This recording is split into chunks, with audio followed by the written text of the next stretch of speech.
Yeah, let him. He came in first. Go on. Hiya. Hi. Nice to meet you. Peace with you. What kind of space do you think there is for atheists around the country who celebrate Christian values? Yep. Ones that don't have the supernatural element, but still have moral teachings. Yeah. Suppose, for example, Thank you. just to extend my question a bit, Go on. suppose the churches did fill up, Yep. but not with Christians per se, but cultural Christians Yeah. who don't believe the supernatural parts, Yeah. but do Believe in the values. believe in the values and want to celebrate and promote those values. Yeah. Where are you on that? So the thing, I guess, are you one of those people? Yeah. Right. I mean, I have an interest in Buddhism, Okay. and they are Maybe we'll come on to that. atheists, basically. Yeah. But Theravada Buddhism, definitely. yes, Yeah. In reading around and the works of Tom Holland, Yeah. I don't think he's a historian, but He is. He is a historian. he's a writer for sure. I don't know if he's Anyway, let's come to the question. I get where you're coming from. His Yeah. his ideas are that Britain is a Christian. Yeah, I know his ideas. Okay. Let me answer your question. Yes. So in answer to your question, the thing is, I don't think that a lot of people appreciate that your values emerge from your doctrines.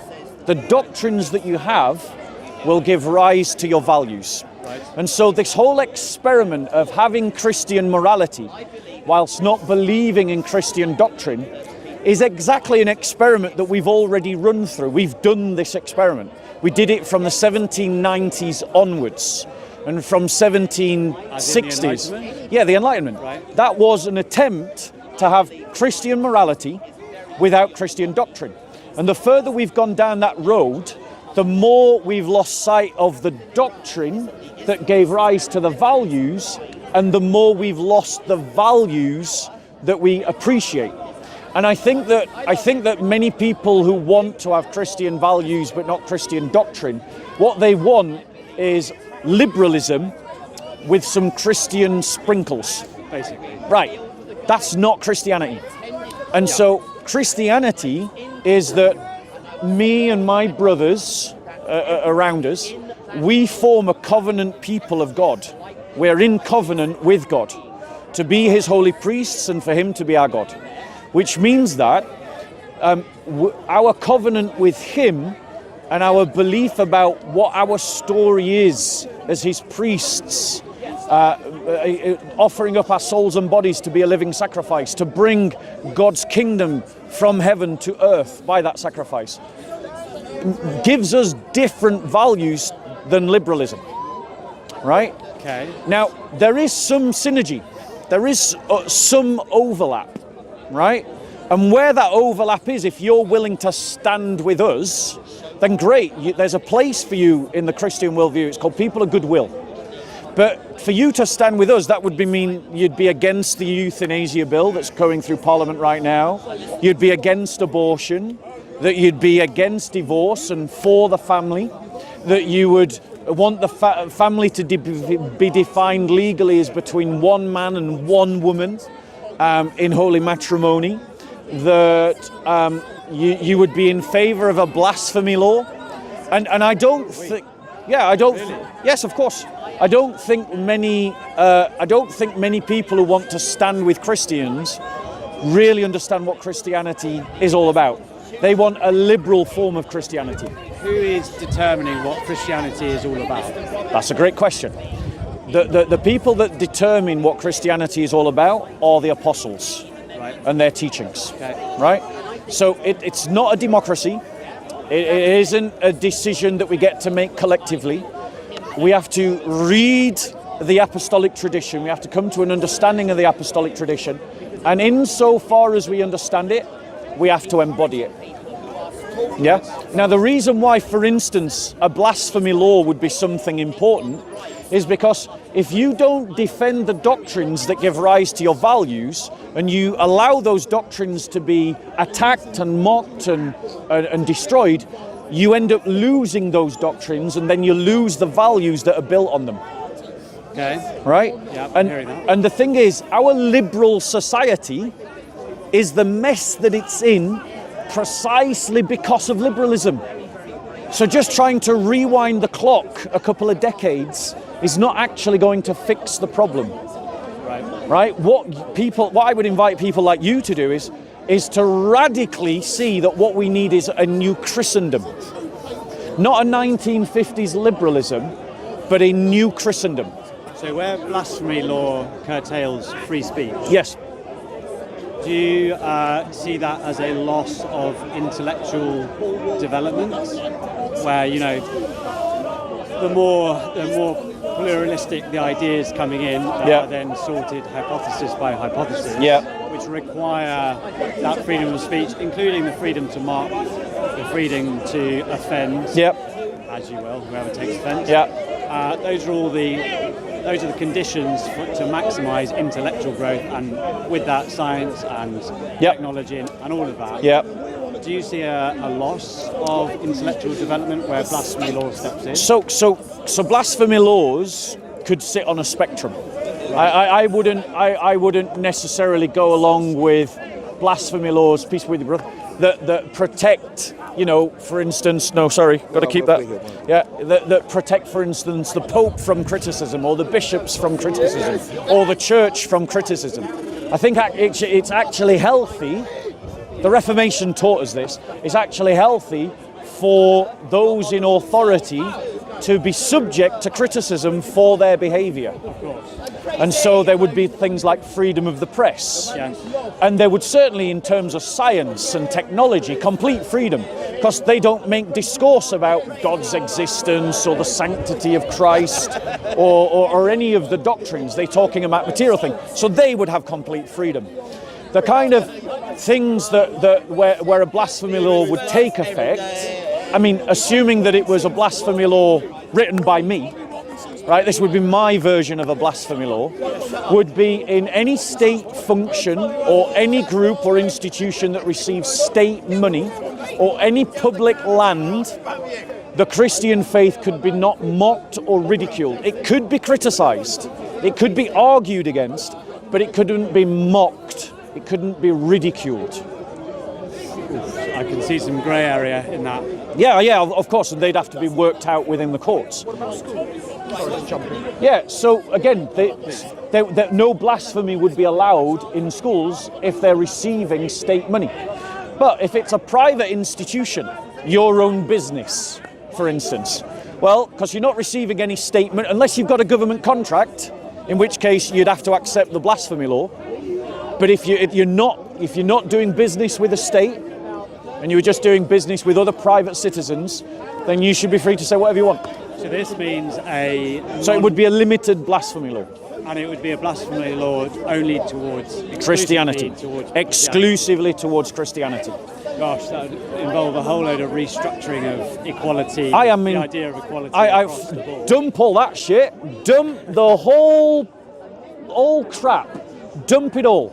Right? All of that liberal progressive nonsense of intersectionality and of building identity on ethnicity and ability and sexuality, and it's all a load of rubbish. I mean, there are some classical liberals who are against progressivism.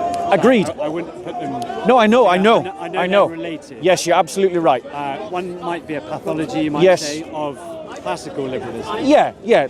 Classical liberalism has given birth to cults in its 200 years of existence. So, fascism, Nazism, communism and progressivism are all cults of liberalism. Okay, interesting.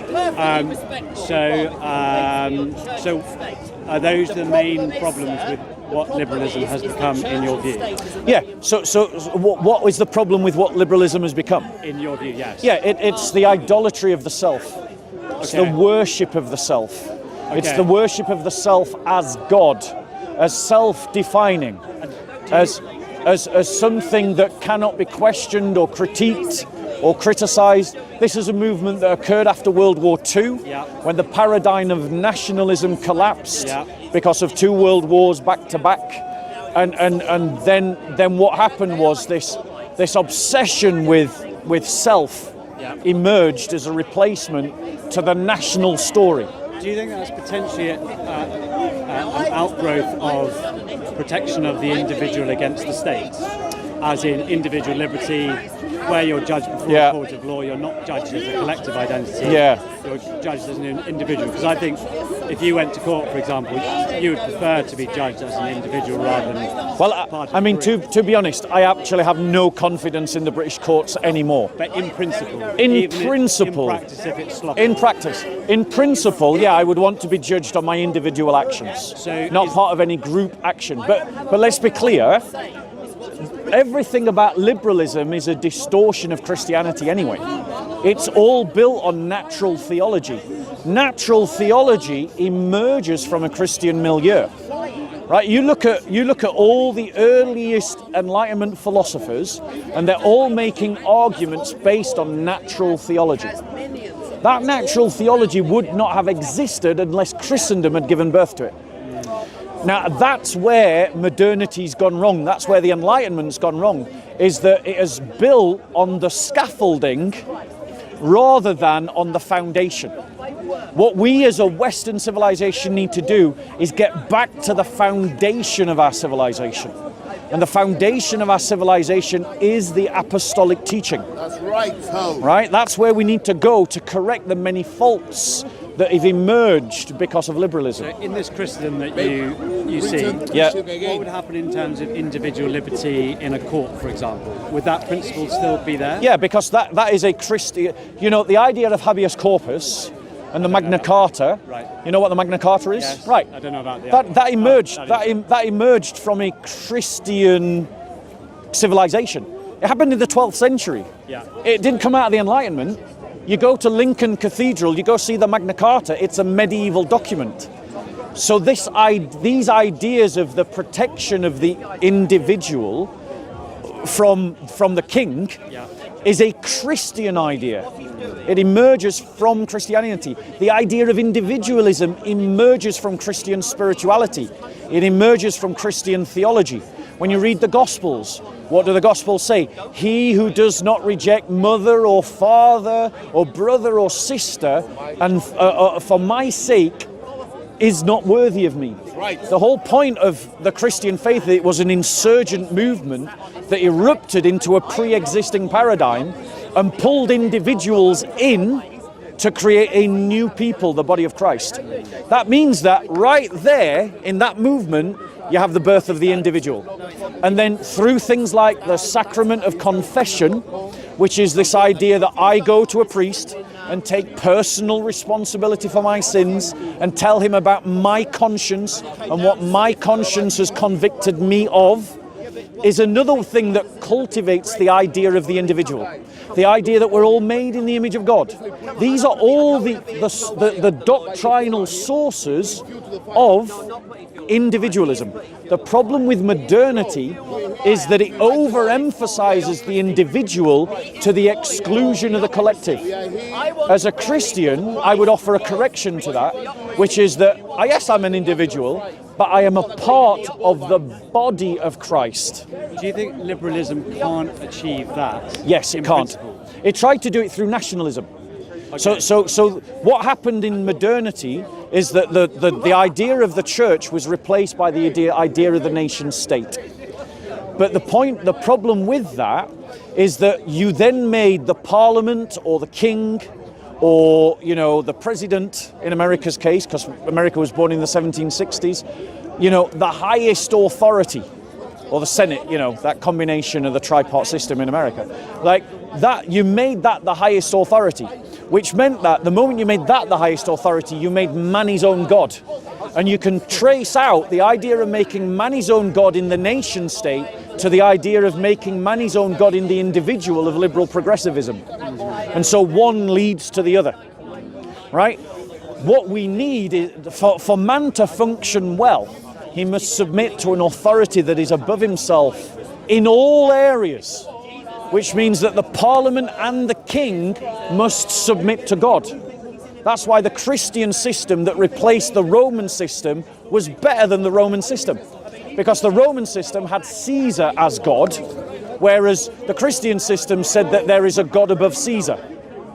And this is the great education that the Christian faith gave to the Judeo-Christian faith gave to the Western world and to the Roman world and to every world it's ever influenced, that there's an authority above the king, that there is an allegiance above your ethnos, your tribe, that there is an allegiance above you as an individual, that there is something above us that we must give ourselves to. Liberalism can't give us that because it doesn't have the doctrines for it, whereas Christianity has the doctrines for it. So in this Christendom, you couldn't ridicule or mock Christianity. Yeah.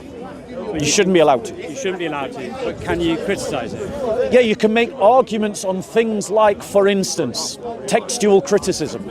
Okay. You know, like discussion about the documentary evolution of the Bible, or on particular dogmas of the church, like, for instance, did the idea of the Vatican and the idea of the supremacy of the Pope emerge at the time of Peter, or was it there emerging historically in the 4th century? So, but in this, otherwise, if someone under this blasphemy law didn't ridicule or mock, but they are spreading questioning of the existence of God itself, what should happen to them? So if they're doing that in their own private time, in their own private sphere, well, that would depend. It would depend upon the way that they do it.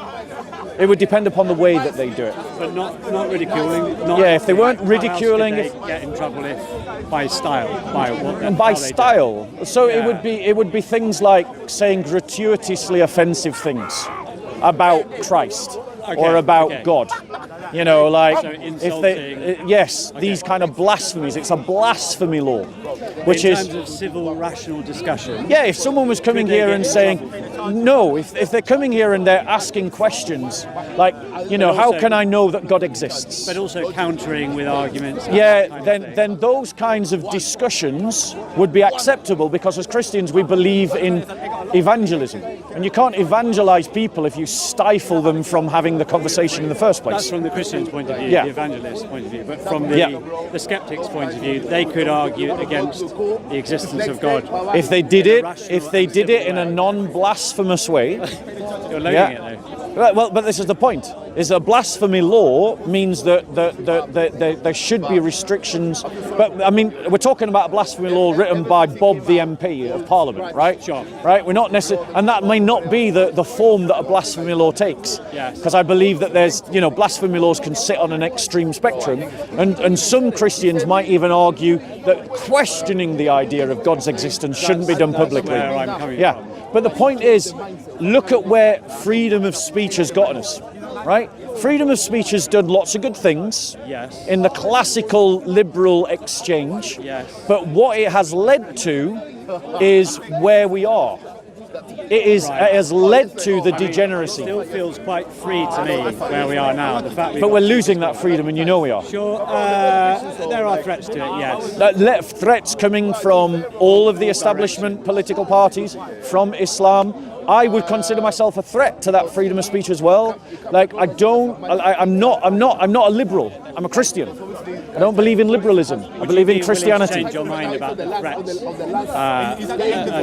the value of free speech as one of the most important things.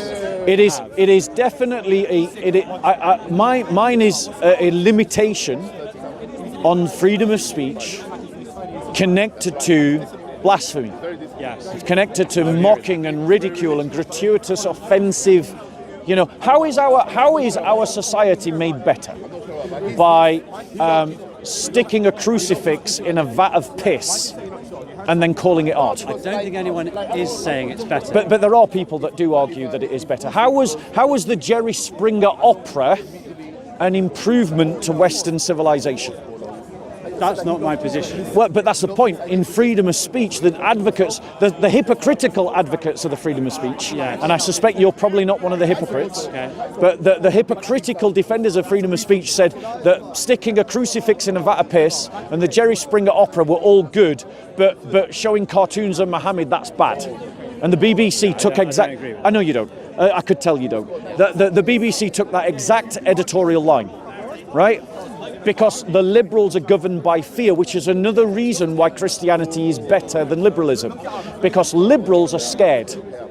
Liberals are scared of losing their comforts, their careers, their reputations, and they're also scared of losing a society that allows them to continue living life of comfort.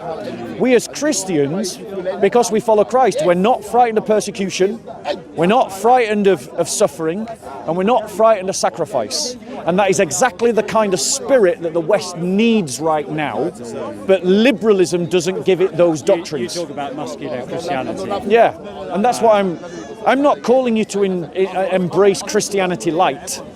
I want you to embrace full-fat, full-blooded, 100% Christianity. I'm hearing that. Yeah?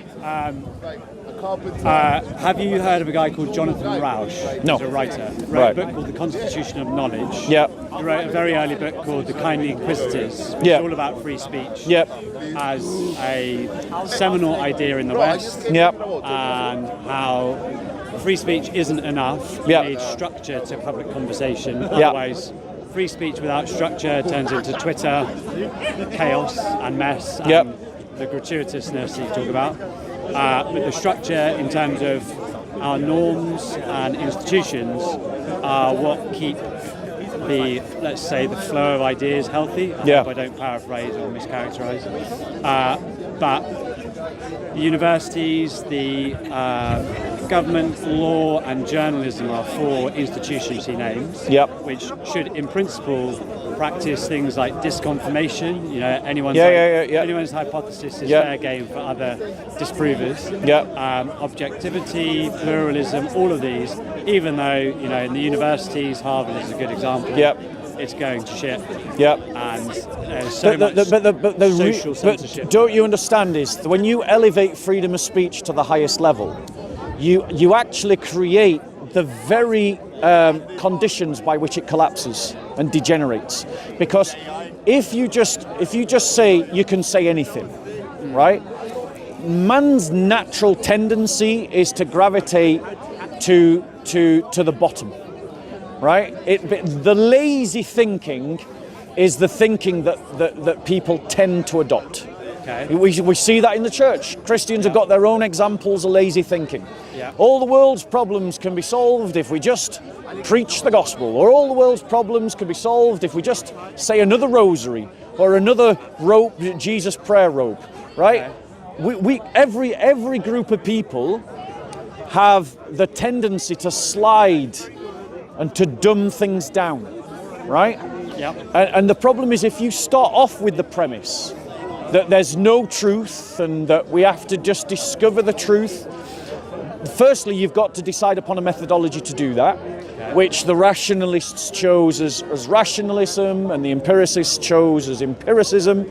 But the problem with that is that these two epistemologies don't have sufficient scope to identify truth in its completeness, right? A lot of statements there. Yeah, and so it leads to free speech without a higher set of values. Free speech, as it were, created in a vacuum, which it never exists anyway, leads to the kind of degeneration of generations that we've seen in the West. You go from liberalism down through classical liberalism into progressive liberalism, and it can't sustain epistemologically its own worldview. It collapses into relativism. Oh, I wouldn't agree with that. Yes, it does. How does it collapse? It collapses into relativism because free speech is just this ability that everyone should say anything, right? Fine. And in the conflict of ideas, the truth will emerge. Okay. Right. Roughly speaking, yeah. But the point is, you then have to decide that the epistemology is separate from the free speech. In other words, there was no... That's the constitution of knowledge argument. Yeah. The structure, which is the epistemology part, that needs to be in place as well as the free speech. Right. When he wrote his first book, which was purely about free speech as a public good that we can't do without, later on he said, I've realised that that's not enough, as you're saying. We need the structure through the institutions, the main institution of which is the university and higher education. To get that intellectual discipline, the hunger, the lack of lazy thinking, but training out of lack of lazy thinking. But all of the universities that you point to were founded by the church. You see, it's the church. It's the church that created the universities. That's fine. And so the primary institution has to be the church. And yes, I'm not saying that there shouldn't be debate within the church. Yes. I'm not saying there shouldn't be debate within society. Yes. I'm not saying that ideas shouldn't be tested. But you do want curbing around. But I do want curbing around a certain kind of criticism of Christianity and a certain kind of gratuitous attack against Christianity, the kind that was done by Voltaire, for instance. Okay. And the reason for that, and this is the bit you've got to understand, right? The reason why God in his wisdom forbade blasphemy and why no Christian can go back on that idea, because that would mean that we're saying God was wrong. The reason why... Then you're in a bind. No, not really. The reason why, because I do believe in a blasphemy law. I don't believe in complete free speech. I'm not a liberal, I'm a Christian. Is that you would otherwise be in a bind. Yeah, I would otherwise be in a bind, exactly, you got it. So is that, we're just having a conversation. Yeah, fuck off. In terms of, you got to watch for the wannabe jihadis. You just got to watch for the wannabe jihadis. No. So, the reason why God in his wisdom gave a blasphemy law is because of humans' nature to be titivated by his passions and to be ruled by his passions. If you can excite a man's passion through mocking and ridicule and gratuitous offensiveness and shock and desensitize him to the sacred, he loses sight of the doctrines from which his values emerge. And the moment we lose those values, we've lost everything. And that's exactly where we've ended up in the West. Right? So I don't mind people pushing against Christianity intellectually, because such a debate strengthens Christianity. The issue with that, I hear the logic that you're putting across. Right. The issue with that is, presumably you'd think mocking, satirising, I don't know about insult per se, because it's not particularly civil, is it? But satire and ridicule and mocking, can those be directed at other things? Yes, absolutely. That's where there seems to be the inconsistency. Of course, you're advocating Christianity, and you're saying the blasphemy law should stop those uncivil attacks. You can call it. Do you understand why? Because of man's tendency to be subject to his passions. To degenerate afterwards. Yes. The thing is, you're coming to me and saying, I want to stand with the church to uphold Christian values because I recognise that there was something good contributed by Christianity, right? Pretty much. Well, firstly, my first question to you is, do you actually understand what Christian values are? And my second question to you is, do you understand how we get our values in the first place? Because the moment you attack the doctrines, you cut away at the branch you're sitting on. Right? That's literally what we've done in the West. We've cut away at the branch we're sitting on. And just to check, because we haven't actually checked explicitly, you think certain of those branches aren't separable to Christianity, such as love thy neighbour? Yes. A liberal... no, it's Christian. Person. No, hang on. A liberal person, you're saying, couldn't do that without Christianity? A liberal person, no one in the West has the understanding of love thy neighbour except through Christianity.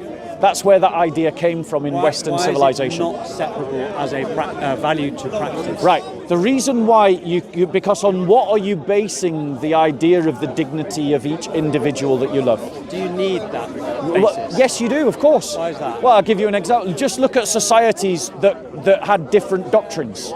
So different doctrines existed in Nazi Germany. They didn't believe in love thy neighbor because they believed in Aryan supremacy. Remember, when Jesus told the story of love thy neighbor as thyself, then the next question that came in that passage is, yes, good teacher, but who is my neighbor? And Jesus goes on to tell a parable in which he picks the Samaritan, the other ethnos, the non-Jew, as the good neighbor, right? Now that's why, as Christians, we understand the love thy neighbor thing to be to love according to the need, regardless of any other factor, right? Now, if you don't have that doctrine of Jesus' understanding of love thy neighbor, then you can say that your neighbor is only other Aryans like me, So not the Jews. No, what I'm saying is your doctrines give rise to your values. But what's to stop someone who's not a Christian saying, I really like what Jesus said there, I'm going to practice that Yes. and not twist it into only loving Aryans or whatever. Yep. Is that... But this experiment is exactly what we've tried since the 1790s. That's exactly where humanism emerged from. Are you saying that it's possible in principle, but in practice it's been a terrible result? I am saying that what you're talking about is exactly what humanism was built on. Right. That's humanism. Yeah. That's what humanism is. Yes. It's this idea that all human beings have a dignity, and we should treat all people equally, and we should love everyone like ourselves. That's humanism. Yeah. But the problem with that humanism is at some point you've got to ask the obvious question. What makes you a human? How do you define what a human is? And the moment you do that, the Nazis give one answer, the communists give a different answer, the liberal progressives give a different answer, and so liberal progressives hate the idea that you might wipe out all Jews because they're Jewish, but they're happy to kill tens of millions of babies. And now the liberal progressives are even arguing, now the liberal progressives are even arguing that those who are elderly and suffering and can't contribute to society, let's kill them as well, right? So because the point is, if you try to the problem with love thy neighbor gives rise to humanism. At some point you've got to answer the question, what makes you human? And depending on how you answer that question, you end up with very different ways of loving your neighbor. Right. Okay. So you can't separate it. You can't separate it out, because the moment you separate it out, it stops being what Jesus taught. And what are you defining as human? A human is one that has the DNA of a human. Okay. That sounds separable to Christianity. No. That is based on Christian teaching. Okay. So when, for instance, Mary went to Elizabeth, the third trimester baby of Elizabeth leapt in the womb to hear the voice of Mary, even the baby knew that he was in the presence of his Lord, which was the first trimester baby of Mary. And Christ was named as a human person and described as a human person even before his conception. And scriptures teach that we are knitted together in our mother's wombs.